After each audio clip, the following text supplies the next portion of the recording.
Alec, it's so great to be here with you, and you represent the Institute for Progress. I'd love to hear more, and so people watching can hear more about the Institute and the work you're doing. Yeah.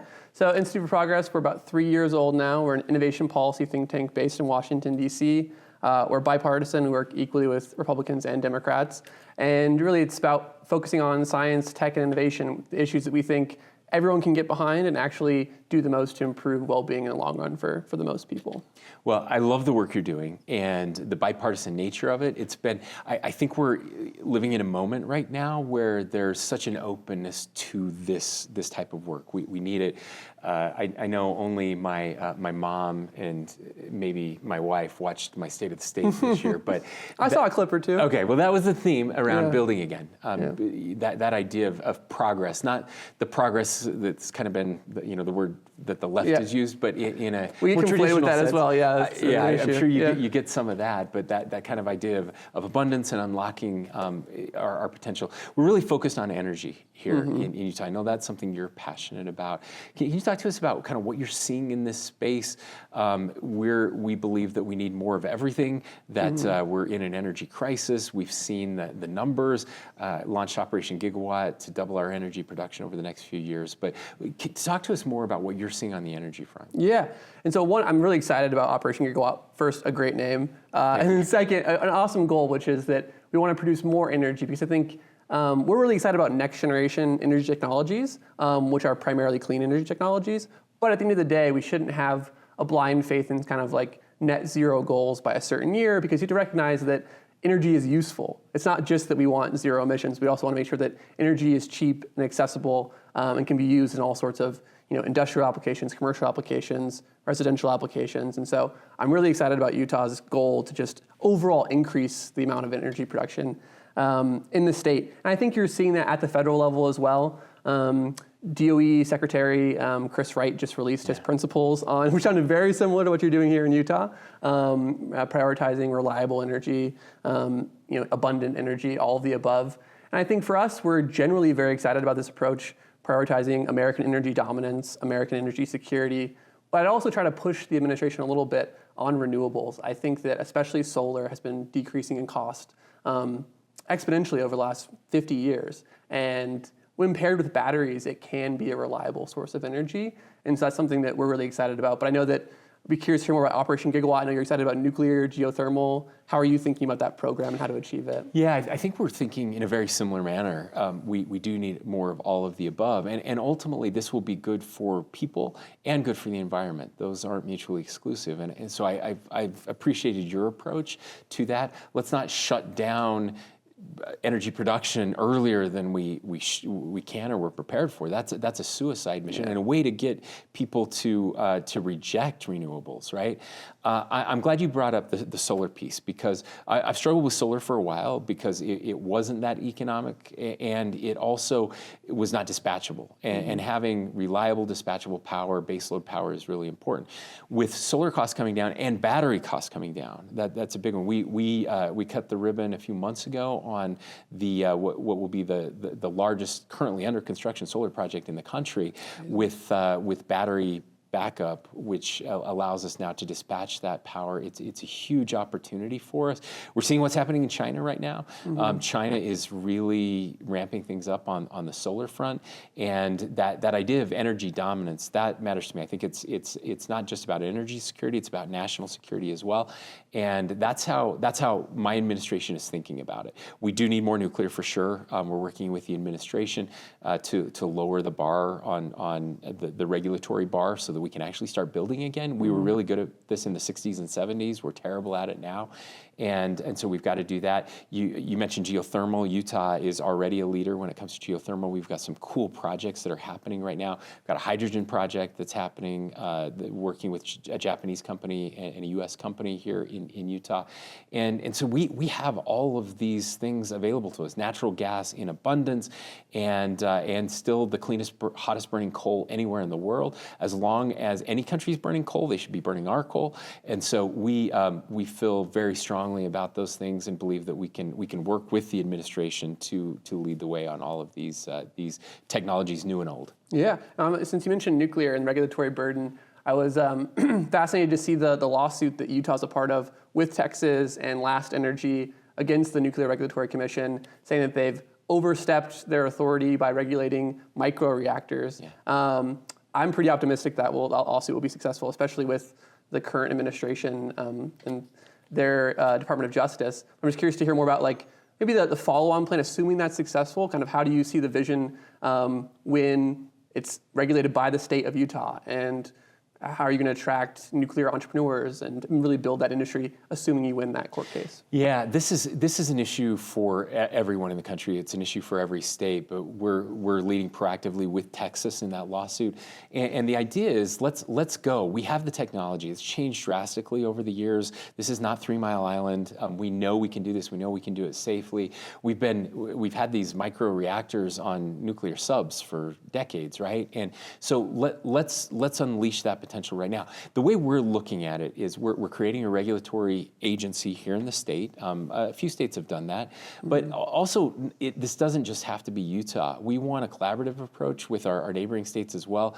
We've got the nuclear lab in Idaho, and we've got a lot of support in Wyoming. They're building a nuclear facility in Wyoming right now. And so the three of us are working very closely on this. We're going to set aside money to look at site locations so we can start that process as well.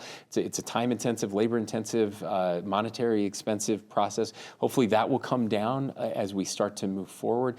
But we have to start somewhere, and so we're really getting that ball rolling. We think we're going to be successful. Again, the administration seems very supportive of our efforts right now.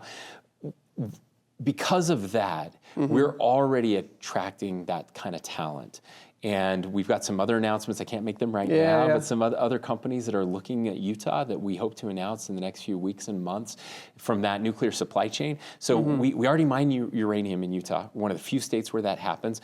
We do have waste disposal in Utah, so we kind of have the beginning and the end of the life cycle, but the middle piece we don't have yet. And so we're working to attract those companies. We've got nuclear companies coming into the state for some conferences. We've had them here, more coming in the next week or so. It's just a great time. Yeah. It's a really great time. There's a tremendous amount of capital sitting on the sidelines waiting to invest in this, and so first movers are going to reap the rewards. And we've got kind of our 3 states as first movers, and then you've got kind of Tennessee, Virginia, and Georgia that are moving on the East Coast. And so you've got these 2 centers, I believe, that will become centers of excellence that will just attract the capital and the brain power as well. Well, I'm really glad to hear that you guys mine the uranium in the state of Utah, because it's like one of my few concerns with nuclear is so much of the uranium comes from Russia, and it's with energy security, energy dominance, we don't want it to be reliant on adversarial countries for a lot of these things. So it's awesome that you guys do the beginning and end of the nuclear process. Since you mentioned working with other states, something I think about in terms of our energy system, our electrical grid, is how do we get new energy generation projects connected and hooked up to the grid. And I think when I look at the data, I think Texas is a clear leader in the nation here, with ERCOT having their own grid and the connect and manage process of we're going to do a very short study to see what kind of local upgrades we need to make to connect your new solar, wind, natural gas project to the grid. And then if we have too much supply relative to demand, we're going to curtail you and manage that in real time. And it seems like they get much better outcomes. So I'm curious, I did a quick research on just the grid you guys are a part of with other states, and do you have any plans on trying to work with those other states to shorten the interconnection queue process? There are worse regions than you guys, but you can still do better. And I just think that level of certainty for energy developers of if I invest in a project, can I get connected to the grid quickly? So I'm curious if you have any thoughts on that. Yeah, we do, and you've hit the nail on the head. I mean, I look at those too. I look at those in queue, kind of the wait times, how long is it taking to get connected? We're not the worst, but we're not the best. We could do better, and we are having those discussions with other states and through the entire grid, and that matters to be competitive with other places in the country for sure. We do have a problem that Texas doesn't have, and that is that close to 70% of the state of Utah is federal land, right? And when it comes to connecting the grid, when it comes to transmission especially, we're at a major disadvantage because we have to deal with the federal government. So I'd love to hear your thoughts on permitting reform, because so much about what we're talking about in this space, we talked about it with nuclear, We have the NEPA process, which was a law passed in the 70s, very well-intended law because we needed some environmental protections that I believe now is being used in ways it was never intended to be used to stop or drastically slow down these projects. We had a transmission project that got approved recently that we were really excited about, but I was a county commissioner 15 years ago having the first discussions about that project. It can't take 14 years or 15 years to get a project done. By the way, didn't save a single tree or a single animal. It was exactly as proposed originally. All we did was triple the cost and triple the time it took to actually get it done.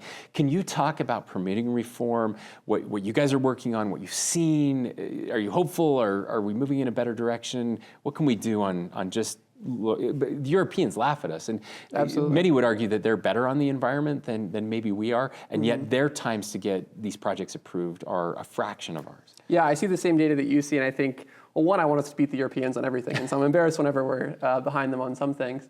And I think a lot of what I see in the European system, especially in Southern European countries like Spain, Italy, who are shockingly good at building infrastructure projects. I think a lot of what you see is a lack of proceduralism. They have high substantive environmental standards, higher in some areas than we do. But there is I would say a short, concrete process at the beginning of the project where the government does take input from stakeholders and they make a decision and a plan, and then they go execute the plan.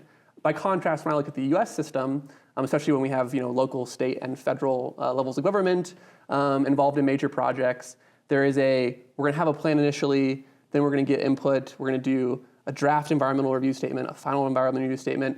It's going to get sued in court in a lot of cases. Then there's going to be a supplemental review process that goes back to the federal agencies, and it's kind of interminable. And I think this is a huge problem for energy developers and all infrastructure development, where if you don't know when the process will end and you're getting financing from a bank for your project, it's a higher interest rate if they don't know when you're going to actually build the project and get a return on that investment. And your financing could fall away and the project could die.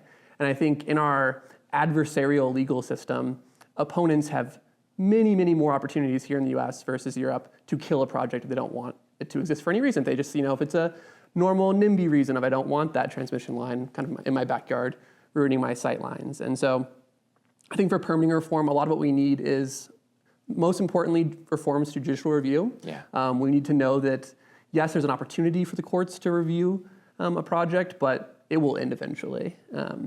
And then I also think that we need more of a stronger federal role, at least in linear infrastructure projects. Transmission lines that span multiple states. I'm sure Utah wouldn't do this, but some states will withhold permits for a project they don't like for idiosyncratic reasons. And there are major infrastructure projects that span multiple states that are in the national interest that I think having a stronger role for FERC at the federal level and kind of citing those projects, I think could be mutually beneficial in the long run and avoid some of these hold-up problems you see. Well, I love where you're at and where your thought process on all of these issues. Do you see a pathway to getting some of these changes done in Congress now? It does seem like, at least from my colleagues that I'm hearing on the left, when it comes to energy projects and transmission and NEPA reform, they're starting to sound a little bit more like Republicans. I think this last election hit them pretty hard, and this is one of the kind of the abundance agenda piece where they can see they could join Republicans in making some changes there. Absolutely. I think we got quite close actually with the Manchin-Barrasso bipartisan. We were so close. We were so close, and it happened after the election, and I was actually surprised it was still alive because I thought, in a Republican trifecta scenario, which we ultimately had with the election results, that Republicans would say, let's go back to the drawing board and let's tear up this deal. But I think a lot of people realized that Senator Manchin and Senator Barrasso engaged in good faith bipartisan negotiations for more than a year to get to that ultimate result. And then it had passed through committee 15-4. And so people realized, we had an election result, that this is a really good deal. Senator Barrasso went into leadership, Senator Manchin retired. And so let's really make a good faith effort. And I think we got to literally the 1 yard line on that. And so it's disappointing we didn't get the actual reform passed through Congress. The optimistic take, I would say, is that we can now build on that with new chair and ranking members in the Senate on the Senate Energy and Natural Resources Committee. And so I think I'm optimistic there legislatively for something to happen in a bipartisan fashion because Democrats are talking differently about it. And their number one issue is siting and permitting transmission lines, and that still needs to be much faster than 14 years in many cases. And then within the executive branch, I think there's a lot of things that Doug Burgum can do at DOI, that Chris Wright can do at DOE, on their own to streamline the permitting process. And I'm not sure how closely you all have been following the executive orders around the environmental review process, but pretty closely. Yeah, President Trump said CEQ regulations are no longer binding. Let's tear all this up and give new non-binding guidance to every federal agency in terms of what does significant environmental impact mean? What does it mean to have considered all reasonable alternatives to this project? And what is a major federal action that needs review at all? And so part of our research and work at our organization is helping the administration draft new guidance to the federal agencies. And so optimistically, what we could see is new guidance that then, of course, will be tested in the courts. And the courts have an opportunity to affirm what did Congress really mean when they passed NEPA originally. And there were slight modifications in the debt ceiling deal last year. And so recently, Congress has spoken on environmental review, and they've said they added the word reasonable a lot in there. They added, consider reasonable alternatives, only foreseeable impacts. And so I think I'm optimistic the courts will interpret this new guidance in a much narrower, more appropriate way that actually still protects the environment, but reduces a lot of the proceduralism. And all that being said, I mentioned Doug Burgum and Chris Wright, and I have a question here for you about federal lands. Do you have a message to them of how can we get more building of all kinds of infrastructure on federal lands in Utah, and what do you need from them? Yeah, well, we need the things that you've just talked about, and we've had those conversations with them. We sent a letter to Doug shortly, in fact, the day after his confirmation, ready to go. Time to get to work. That's right. Yeah, he's a great friend, one of the best minds. I've said this publicly. I was asked about it. I said every governor thinks they're the smartest person in the room until they get in a room with Doug Burgum, and then we realize we're not. And Trump could not have made a better pick than Doug Burgum in this place. I don't know Chris Wright personally, but everybody who does just lauds him and thinks he's going to be excellent in this space. And so, yeah, what we need, really we need them to follow the laws Congress intended it to be followed. We need them to work on these management plans. That's the resource management plans on public lands are a big deal to us. And for example, they're supposed to spend time with the locals and before making these decisions or in any of the decision-making process, they're supposed to take into account what we're working on. That has not been the case over the past 4 years. It's been very frustrating on the monuments as new management plans have come out. They've been terrible on this issue, multiple use. Again, the ability to build infrastructure in ways that were clearly intended, and for a long time we were doing on public lands, but has since stopped happening. So we believe that with this administration and with this Congress and with this Supreme Court, we have the ability to kind of get back to where we were. And really, it's not about destroying the environment. We really believe, and this is where I think people have gotten it wrong. There has been a significant shift over the past 40 years about people's care for the environment and being good stewards of the environment. And this is not about kind of pillaging the land at all. It is about doing it in smart ways. We can do this better and cleaner than any nation on earth. We've proven that over and over again, and so let's unleash that American desire to build again, that American dream, that the Utah dream, as we like to refer to it. We can do all of those things and get away from those false choices, and we've got the right people in place. I mean, Doug Burgum cares about the environment. It's interesting that his state and Wyoming are the two states that are on track to be net zero. With the work that they're doing with carbon sequestration and some other things, very red states who are doing tremendous amount of work around energy production and transmission and natural resources. I mean, all of those things, critical minerals, another thing that we care deeply about that we have here in the state of Utah. We can do those in environmentally friendly ways.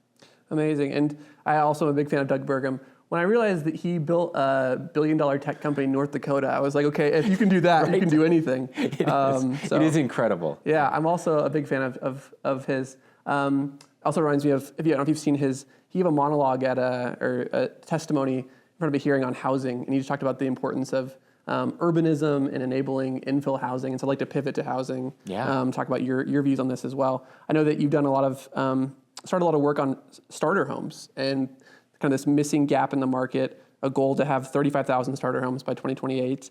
And I think the legislature also passed the Utah Homes Investment Fund to lower interest rates and subsidize loans to developers building attainable homes using $300 million of public money. And my first question for you is why has the market failed to deliver starter homes? It seems like it used to build starter homes. What's happened? We did. It's a combination of things. In fact, I was just meeting with some banks on this morning, and there's a big answer to this. I'll give just a couple reasons.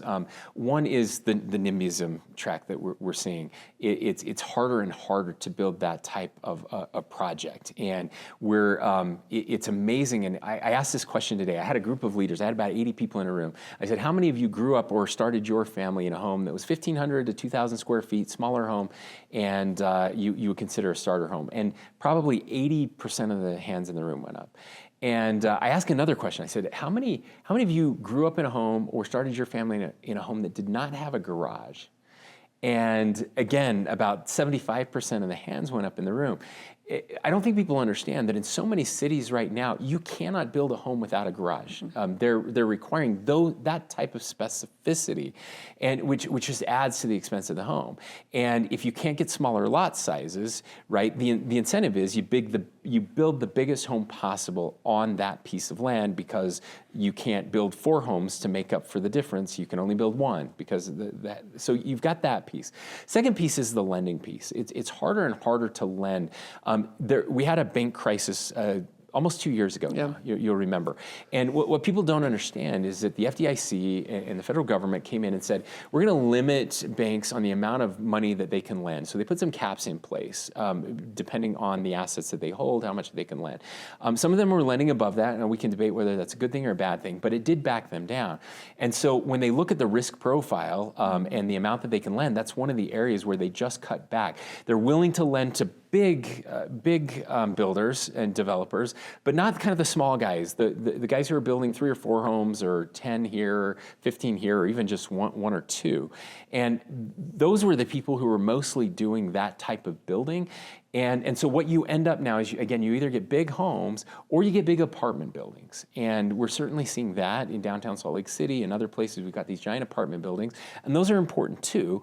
We just got some data yesterday that showed that rents are declining in some cities across the country, Denver, Austin. Salt Lake City was one of those. I think we're down like 6.5% over the past year. And that's because, again, of the apartment buildings we're building. So that's good news. But we're still missing that middle piece. And so how do we change the incentive structure so that we're incentivizing cities and towns to allow more of this, and we're incentivizing builders to build more of it, and that's part of this fund that we put together to get lower interest rates for builders, for construction loans, who are willing to build homes that are under $400,000, starter homes, as we would say. And we haven't figured the mix out yet, but I can tell you Utah's doing as much or more than any other state out there to try to build more. It's pure supply and demand. We just have to build.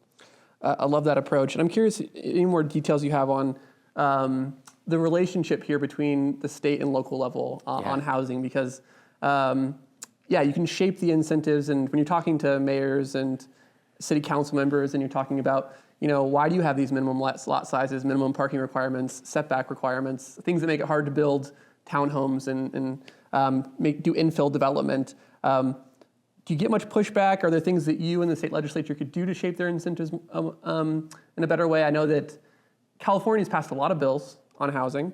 I was just at a workshop in San Francisco 2 weeks ago with a bunch of housing experts from around the world.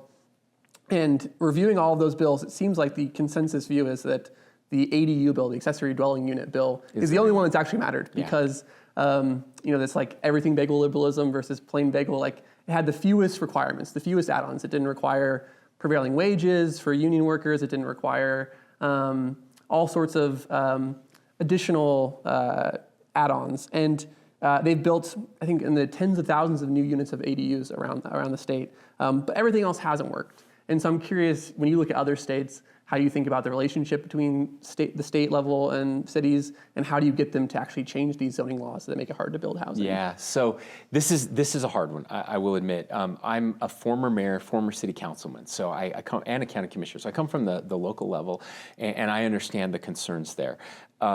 California is a whole different game, right? You mentioned some of the, you were listing off some of the requirements they put on other bills. The good thing is I don't have to worry about any of those. Great.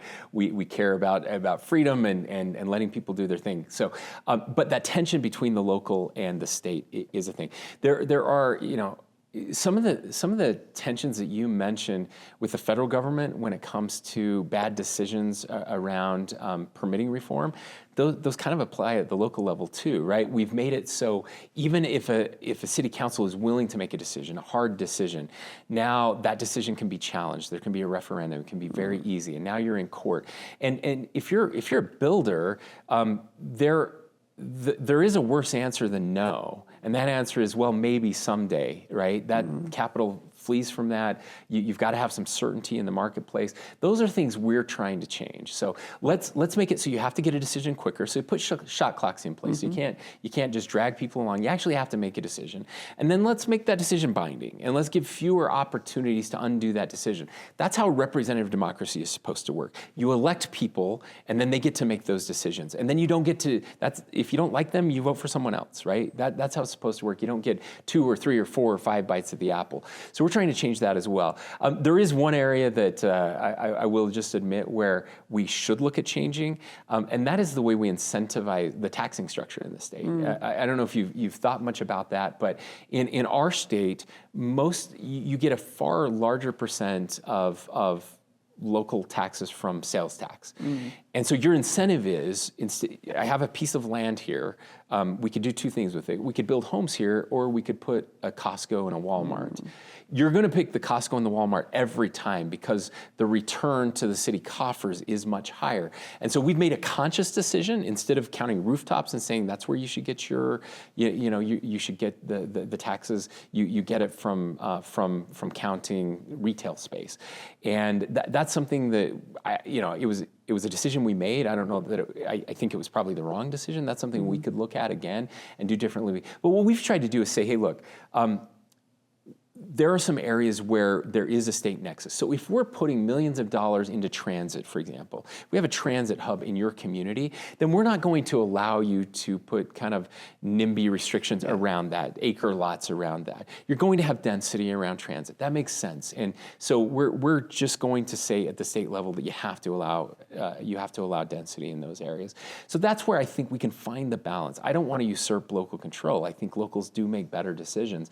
But this is a little bit of a tragedy of the commons problem where everybody gets the benefit of saying you can't build here, but then the costs are spread across everyone, that now our kids and grandkids don't have anywhere that they can live, and so they have to move to Iowa or someplace, I don't know, outside of Utah, which we don't like that, but we haven't connected those two. And so I do think the state has to play a bigger role in helping to make some of those decisions. Yeah, and I really like your framing there of how can we flip the incentive so that city leaders see it as a benefit to allow more building of housing, and they want more residents because there's a funny thing where there's you might have seen this canonical research paper, The Growth Machine, from I believe the 1970s as well. Yeah. And when I first heard this idea of the growth, I hadn't read the piece, and I was like, that sounds cool. Like the city as a growth machine, that's what you want, right? And then I read the paper later, and it was like actually anti. It was the opposite. Yeah, it's like, here's how we need to kill the growth machine. But I often think of this as, you want the growth machine to work and spread the benefits to the community and to all the stakeholders, so that they are voting for leaders who want growth, and they see more benefits than costs to adding more infrastructure, more housing, et cetera. And that I think also creates durable coalitions. Another thing I'm concerned with in California is that probably you've seen a lot of these housing targets where they say each region, every single region needs to build this many houses. And I worry that if you really just force it down their throats, there's going to be a political backlash of people who say, I really, really, really don't like, because I think of NIMBYism as there's a very small percentage of people who have extreme preferences around the built environment when they moved in 20 years ago, and they will spend a lot of their time and energy and resources going to every local meeting to block every project. And so you give them an opt-out and say, we won't touch every single community. If you have the strongest preferences and you're living in a certain part, that's okay. But if you live near transit, if you live near the urban core, then we're not going to allow that to happen, and we're going to actually incentivize more building there. I think that creates much more compatible incentives that lead to like longer run sustainable change in a pro-growth direction. And I think that matters. We look at it the same way. Look, when I meet with the League of Cities and Towns here in Utah, I told them, I don't want every city to be the same. I don't want every town to be the same. I like our diverse differences. I like that we have rural towns and big cities, and Park City shouldn't look like Salt Lake City. That's okay. We need those differences, those unique differences, and we can all be doing more within those differences, within the confines of those differences. So yes, you may be an old kind of Park City touristy area, but within that, what can you do within that to add more livability, more affordability, more units? And we also know in the research that any building helps everyone. So high-end luxury condos, that does trickle down if you're adding more. So what is the more you're going to add in your space? But that idea of the city as a growth machine, I want to maybe end there and ask you one last question, if I could, Alec. We talk about dynamism, and there was a research study done on dynamism last year, and Utah came out #1 in the area of dynamism. A lot of things go into that: entrepreneurism, new business startups, energy development, the GDP growth in a state, jobs available, education attainability. A whole bunch of things went into this, but to show what a dynamic economy looks like, and Utah came out #1. I know you get a chance to look at all 50 states. You're working across the federal government as well. Any thoughts on ways that you see Utah is doing well, and how we can help the rest of the country with some of those wins that we're getting here? Yeah, I think overall it's the ethos that you use that word dynamism. I like that word a lot. Of what kind of culture are you cultivating across these issues of housing, energy, infrastructure projects, public transit? You've mentioned a little bit freedom and property rights in this conversation, and letting people do what they want with their property. I think that in and of itself is a pretty critical component of the growth machine. And you see other states saying, no, the government's going to come in here and tell you what you can do with your land and your property. And I think that often leads to less building and less flourishing for people. And maybe I'll to loop that back to the federal lands discussion. I'd like to see much more development on federal lands, and I'm excited for potentially Doug Burgum, opening up more of this land to development for energy resources. Because I totally agree with you. Part of the reason Texas looks so good on these numbers is because they haven't been held back by the federal government, and I'm optimistic that going forward that could change. Well, thank you. You use the word flourishing, and that's a word I love too. And I think we have flourished in Utah, but we have to get it right. We're one of the fastest growing states, and people then start to get nervous, and there is that backlash. So how do you take away those false choices and show that we can build in ways that maintains the character of our state, who we are, that we're not giving up on those principles, that we are leaning into freedom, and that our kids and grandkids can raise their families here too, and we can flourish together. So keep up the great work. We hope to have you back in Utah often, and we look forward to working with you in the future. Likewise, thank you for having me. Thank you.